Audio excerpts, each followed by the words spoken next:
talk about this great colorful container garden that you can create with 3 simple tips.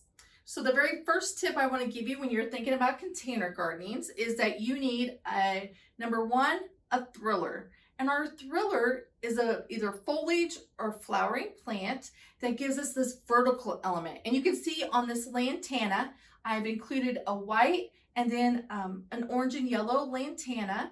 And this is giving me that vertical focal point for my eye whenever I come to it. And then the second step that we really want to talk about is our round element, or our middle part, which is called our filler.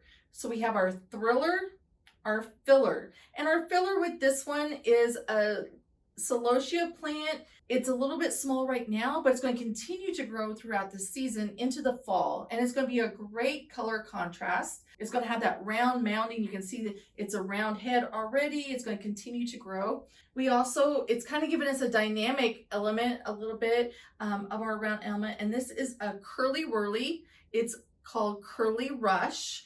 And so it kind of gives us a unique dramatic element in the part of our center as our filler that kind of complementary to our thriller, which is our lantana. The third element you want to think about is our spiller, right? So it's what's going to spill down in front of it. I've used a moonstruck petunia this time. It's starting to spill down. It's going to continue to grow downward, and really it catches your eye. It's going to give those 3 elements: thriller, filler, spiller, and your container is really full and dramatic. It gives you a lot of color. Pollinators love this. If you're having trouble thinking about colors and what I want to use, you can use a color wheel like this one right here. You can pull it up and you can kind of see we have some complementary colors that are going. So our orange yellow is complementary to our violets and red violets. They're going across, so you can use a color wheel if you're having trouble. Other complementary colors might be that you don't like this color palette, and that's fine. You could use red and greens together. You could use your reds and maybe a chartreuse color. You can continue those in those different schemes. You can even go into a monochromatic kind where you're doing shades of one color palette. So you could pick your shades of red and kind of put your shades throughout. So just think about having fun with your color and your containers. Your other item that you want to think about is that they're going to need to have water. They're pretty drought tolerant. Most of these are.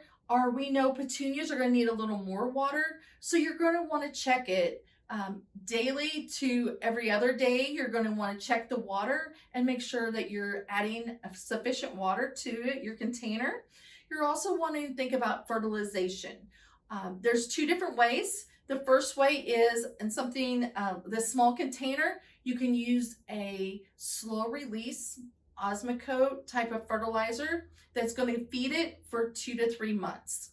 And that's usually, it'll get you through the largest part of your summer, and it's easy for you to have. The other thing is you can use a water soluble fertilizer and you can add it to your watering regimen.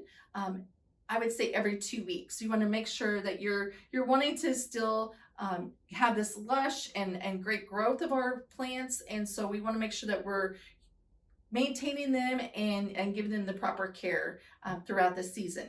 Look at the links on our videos. See if you can create a beautiful, colorful container garden this next summer, and even into fall. You can be creative. You can go ahead and add some fall elements to it and pumpkins and just have fun with it. For more links, visit our links in the chat and follow Illinois Extension for more questions.